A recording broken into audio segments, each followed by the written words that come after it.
Baik, bismillahirrahmanirrahim. Assalamualaikum warahmatullahi wabarakatuh. Saya dari kelompok 2 untuk mata kuliah perencanaan pembelajaran. Nah, pada video pembelajaran kali ini kami dari kelompok 2 akan membahas mengenai judul sumber belajar.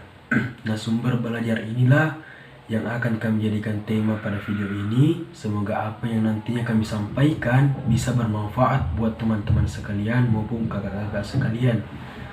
Pertama-tama, izinkan saya untuk memperkenalkan anggota-anggota kelompok 2. Yang pertama saya sendiri Agil Yusustensi, kemudian yang kedua Andi Agung Kwitama Putra, kemudian yang ketiga ada Muhammad Mufti Ma'arif, kemudian yang keempat ada Nurul Fajriya Firhan, kemudian yang terakhir ada Nur Fadilawe. Itulah anggota dari kelompok 2. Nah, kemudian yang selanjutnya yang ingin saya sampaikan, pada video ini kami akan membahas 6 poin bahasan mengenai sumber belajar, di mana di dalamnya termasuk yang pertama itu pengertian sumber belajar, kemudian yang kedua macam-macam sumber belajar, kemudian yang ketiga manfaat dari sumber belajar, kemudian yang keempat peranan sumber belajar dalam pelaksanaan pembelajaran, kemudian yang kelima ada pengelolaan sumber belajar di masa kini, kemudian yang terakhir ada kriteria sumber belajar yang baik untuk digunakan. Baik, pembahasan yang pertama yaitu mengenai apa sih yang dimaksud dengan sumber belajar. Nah, belajar, apa sih itu belajar? Nah, belajar itu merupakan kegiatan yang melibatkan seseorang dalam upaya memperoleh pengetahuan, keterampilan, dan nilai-nilai positif yang dapat dimanfaatkan sebagai sumber keterampilannya untuk bagaimana dia ke depannya. Nah, kemudian pembelajaran dapat melibatkan dua pihak, yaitu siswa sebagai pelajarnya, kemudian tenaga pengajar yaitu fasilitatornya atau biasa disebut dengan guru. Itulah belajar dan pembelajaran. Nah, kemudian yang perlu juga kita ketahui bahwa sumber belajar ini ada beberapa ahli pendidikan atau pendidikan dan pengajaran yang berpendapat mengenai sumber belajar. Nah, adapun yang pertama itu menurut Edgy Dale yang mengatakan bahwa sumber belajar itu merupakan segala sesuatu yang dapat dimanfaatkan untuk memfasilitasi belajar seseorang. Nah, itu menurut Edgar Dale pada tahun 1969. Kemudian yang kedua ada Ahmad Rohani dan Abu Hamadi menguraikan bahwa sumber belajar adalah segala daya yang dapat dipergunakan untuk kepentingan proses atau aktivitas pengajaran, baik secara langsung maupun tidak langsung, di luar dari peserta didik atau lingkungan, yang melengkapi diri mereka saat pengajaran berlangsung. Itu menurut Ahmad Rohani dan Abu Hamadi. Nah, sebenarnya masih banyak para ahli yang berpendapat mengenai sumber belajar ini sendiri. Namun dapat disimpulkan bahwa sumber belajar itu sendiri merupakan segala sesuatu yang dapat digunakan oleh siswa untuk mempelajari suatu bidang ilmu atau suatu hal untuk mencapai pembelajaran yang efektif. Baiklah, selanjutnya macam-macam sumber belajar. Sumber belajar dibedakan menjadi 6. Yang pertama yaitu pesan. Pesan merupakan sumber belajar yang meliputi pesan formal, yaitu pesan yang dikeluarkan oleh lembaga resmi, seperti pemerintah atau pesan yang disampaikan guru dalam situasi pembelajaran. Yang kedua, orang. Semua orang pada dasarnya dapat berperan sebagai sumber belajar, namun secara umum dapat dibagi dua kelompok. Pertama, kelompok orang yang didesain khusus sebagai sumber belajar utama, yang dididik secara profesional untuk mengajar, seperti guru, konselor, instruktur, dan widya suara. Kelompok yang kedua adalah orang yang memiliki profesi selain tenaga yang berada di lingkungan pendidikan, dan profesinya tidak terbatas, misalnya politisi dan tenaga kesehatan. Yang ketiga yaitu bahan. Bahan merupakan suatu format yang digunakan untuk menyimpan pesan pembelajaran, seperti buku paket, buku teks, modul, program video, film, program slide, alat peraga, dan sebagainya. Yang keempat, alat. Alat yang dimaksud di sini adalah benda-benda yang berbentuk fisik, sering disebut juga dengan perangkat keras atau hardware. Alat ini berfungsi untuk menyajikan bahan. Di dalamnya mencakup multimedia proyektor, slide proyektor, film, tape recorder, dan sebagainya. Kemudian yang kelima yaitu teknik. Teknik yang dimaksud adalah cara atau prosedur yang digunakan orang dalam memberikan pembelajaran guna tercapai tujuan pembelajaran. Di dalamnya mencakup ceramah, permainan atau simulasi, tanya jawab, sosiodrama, dan sebagainya.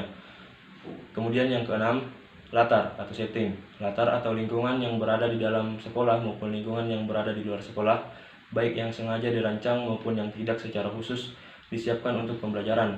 Termasuk di dalamnya adalah pengaturan ruang, pencahayaan, ruang kelas, perpustakaan, laboratorium, tempat workshop, halaman sekolah, kebun sekolah, lapangan sekolah, dan sebagainya. Selanjutnya, manfaat sumber belajar. Sumber belajar memiliki berbagai manfaat penting dalam kegiatan pembelajaran. Sumber belajar tidak hanya bermanfaat untuk menyalurkan pesan, tetapi juga strategi, model, dan tekniknya. Tim pengembang ilmu pendidikan dari Fakultas Ilmu Pendidikan UPI mengungkapkan bahwa manfaat sumber belajar adalah yang pertama, meningkatkan produktivitas pembelajaran. Yang kedua, memberikan kemungkinan pembelajaran yang sifatnya lebih individual. Yang ketiga, memberikan dasar yang lebih ilmiah terhadap pembelajaran.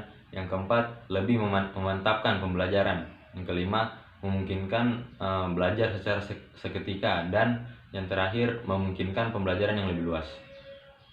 Jadi dapat disimpulkan bahwa sumber belajar tidak hanya menyalurkan pesan saja, melainkan juga dapat meningkatkan efektivitas proses pembelajaran. Peningkatan proses pembelajaran pada akhirnya akan meningkatkan kualitas peserta didiknya. Sekian. D. Peranan sumber belajar dalam proses pembelajaran. Yang pertama, meningkatkan produktivitas pembelajaran dengan cara meningkatkan laju pembelajaran sehingga membantu guru menggunakan waktu dengan baik dan efisien, mengurangi beban guru dalam memberikan informasi sehingga guru lebih fokus membina dan meningkatkan gairah pembelajaran. Yang kedua, memberikan kemungkinan pembelajaran yang bersifat individual dengan cara mengurangi kontrol guru yang bersifat kaku dan tradisional. Selain itu, juga memberikan kesempatan bagi peserta didik untuk berkembang sesuai dengan kemampuannya. Yang ketiga, memberikan dasar yang lebih ilmiah terhadap pembelajaran dengan cara merancang program pembelajaran yang lebih sistematis dan mengembangkan bahan pembelajaran yang didasarkan oleh penelitian. Yang keempat, lebih memantapkan pembelajaran dengan jalan meningkatkan kemampuan sumber belajar, menyajikan informasi dan bahan secara lebih konkret. Bagian E, pengelolaan dan pengembangan sumber belajar. Kegiatan pengelolaan tersebut dilakukan oleh suatu lembaga yang disebut Pusat Pengembangan dan Pengelolaan Sumber Belajar. Pengelolaan pembelajaran yang akan direncanakan perlu didukung oleh 4 variabel pengelolaan yang harus dikelola secara optimal, yaitu yang pertama, pengelolaan siswa, yang kedua, pengelolaan guru, yang ketiga, prosedur pembelajaran, dan yang keempat yaitu pengelolaan lingkungan kelas.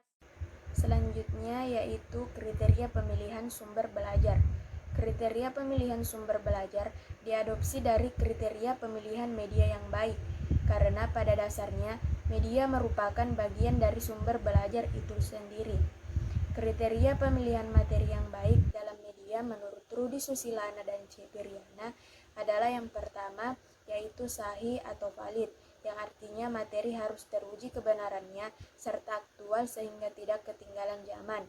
Yang kedua, yaitu tingkat kepentingan signifikan, yang maksudnya adalah dalam memilih materi tersebut perlu mempertimbangkan sejauh mana materi tersebut penting dilihat dari subjek, waktu, dan tempatnya. Yang ketiga yaitu kebermanfaatannya, yang artinya materi harus dapat meningkatkan kemampuan siswa secara akademis dan menjadi bekal berupa life skill atau non-akademis.